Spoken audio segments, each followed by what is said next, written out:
this is going to be part 7 of the Scrappy sweater crochet along. I apologize. Toddler playing in the background, so you're gonna have some background sound this time. Here is where we're at after this video. We are going to be doing the loop stitch. So that is what you see here in blue. And we are getting very close to being able to start joining and doing the arms and on the waist.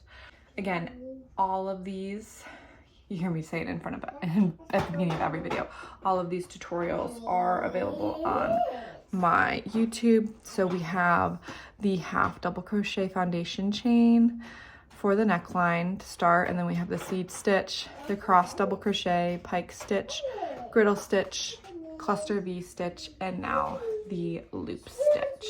I am kind of obsessed with this blue. Honestly, it matches the shorts I have on today. But yeah, so loop stitch today. Let me know if you have any questions below. Here you go.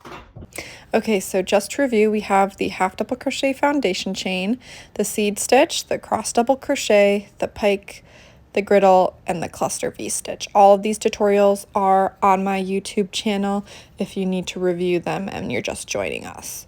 So to start, we are going to tie in anywhere you'd like on the edge. And then we're going to insert our hook and pull a loop through, and we're going to start by chaining 1, 2. And then we're going to do our loop stitch. So the loop stitch is going to be inserting into the next stitch, pulling a loop through, 2 loops on the hook, yarn over, insert into the next stitch, pull a loop through, 4 loops on your hook, yarn over, pull through all 4 loops, and chain 1 to finish. So again, the loop stitch is you're going to insert into the next stitch, pull a loop through, 2 loops on hook, yarn over, insert hook into the next stitch. Sorry, got a little stuck there. Pull a loop through so that you have 1, 2, 3, 4 on your hook, pull through all 4, chain 1. I'm going to go through it one more time slow for you. So insert hook into the next stitch, pull a loop through, 2 loops on hook, yarn over, insert into the next stitch, pull a loop through, 4 loops on hook, yarn over, pull through all 4, chain 1. So here are 4 loop stitches. And we are going to continue this pattern all the way across the side. So insert hook, pull loop through, yarn over, insert hook, pull loop through, pull through all 4, chain 1. So we're just going to do loop stitches all the way across the side, making sure when you finish that loop stitch, you do chain 1 in between. So that's what you see me doing here. I am going to drop the timestamp here of when I go through the loop stitch slow in case you need to refer back to it.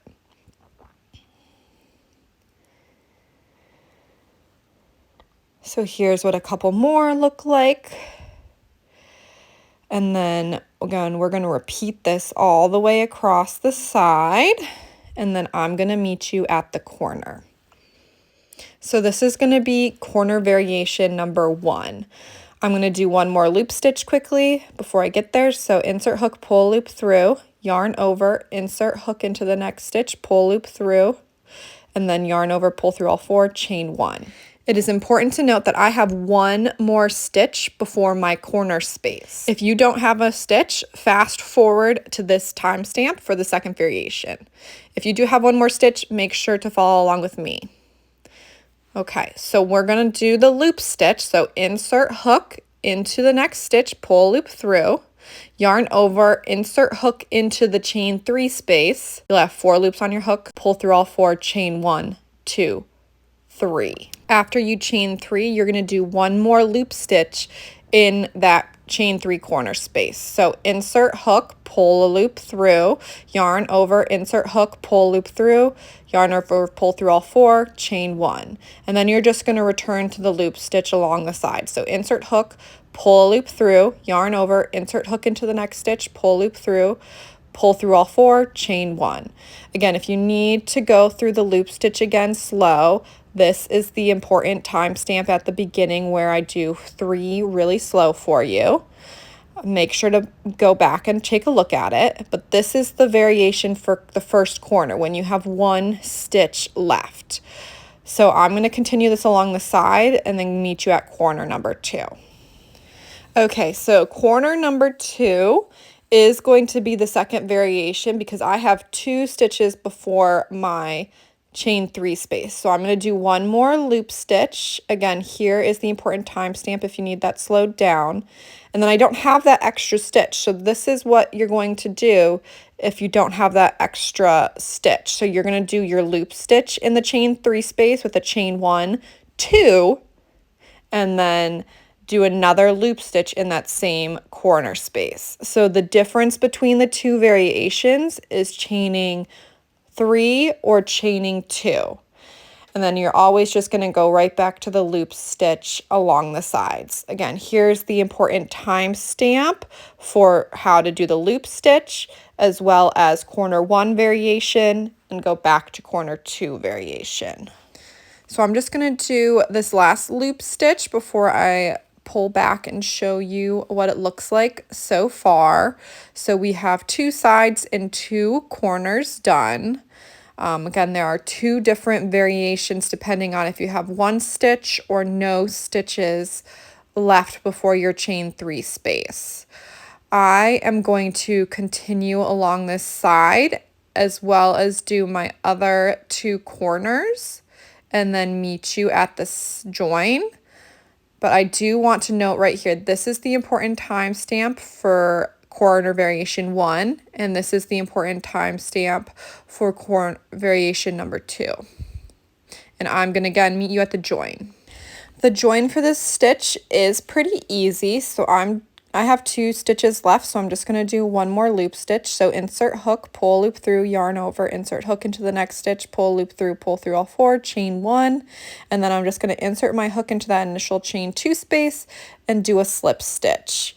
You will kind of have a seam for this join, but it will be okay. So to start round 2, you're going to start the same way you started round 1. So chain 2, and then you're going to insert your hook into the next stitch, pull loop through, yarn over, and then insert your hook into the next stitch, which is the stitch on top of the loop stitch. Pull loop through, pull through all 4, chain 1. So you're just going to continue doing the loop stitches on top of the loop stitches from the previous round, chaining 1 in between. So insert hook, pull loop through, yarn over, insert hook into the next stitch, pull loop through, pull through all 4, chain 1. So it is pretty simple and repetitive. For round 2, you're just going to continue these loop stitches along the side with a chain 1 in between each stitch. Again, if you need the loop stitch slowed down, this is the timestamp from the beginning. So here's what it looks like. Those loop stitches are stacking up nicely. So yay. Here's what it looks like from a distance. I'm just going to continue doing my lip stitch along the side, and then I will meet you at our corner. So here is round 2 corner. The nice thing, now that we've all done our corners in the first round, they should all be the same now. So I'm just doing my last loop stitch before I get to my chain space that created my corner. So all the corners from now on should just be loop stitch, chain 2, loop stitch. So here's my loop stitch, chain 1, 2, insert hook, pull loop through, yarn over, insert hook, pull loop through, yarn over, pull through all 4, chain 1. And then again, return to the loop stitches along the side. Here are the important timestamps again for the loop stitch, the 2 corner variations. But now that we're in round 2, all of the corners should be the same. So I will not be going over another corner. If you need to go back and review over the corner I just did, here is the important timestamp. But here's what it looks like with that stacked corner. So here we are. We've got 1 corner done in round 2. I'm just going to continue around and finish with my other corners and my other sides. Again, all the corners will be the same now, and I will meet you at the join for round 2. So we are all the way around. We're at the join for round 2, which will look very similar to the join from round 1. So insert hook into the next stitch, yarn over, insert hook into the next stitch, pull loop through, chain 1, and then we're just going to do the slip stitch into the chain 2 space to join. So again, you do have a seam right here.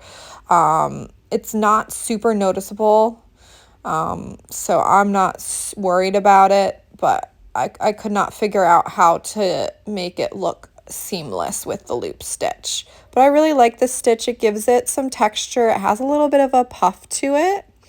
And I'm really obsessed with this blue color. So I'm just going to cut my end because I'm going to be done after 2 rounds. Again, you can do as many rounds as you'd like. Round 2, 3, 4 will be exactly the same no matter what. It's just round 1 will be a little bit different depending on the length of your sides. So I'm just going to weave in my end so it doesn't come loose. And here we go. We have 2 rounds of the loop stitch completed. Here's what it looks like. It's getting pretty big, so let's take a look and see what it looks like on. Okay, so let's see how this looks on. Here we go. Oh, there's my corner here. Weave in ends at the end. Yeah?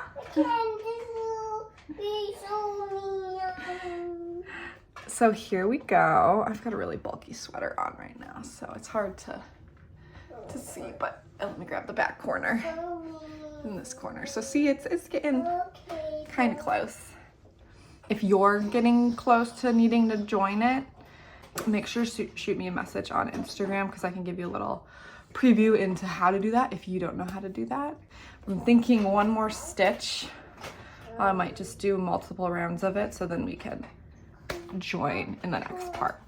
But yeah, as per usual, if you have any questions about this loop stitch, be sure to drop them below. If you haven't subscribed yet, please make sure you do. And then this is my Instagram if you'd like to follow along there. And let me know if you have any stitches you would like to see in this crochet along. Drop them below too, because I need some ideas. Thank you. Hope you have a great day.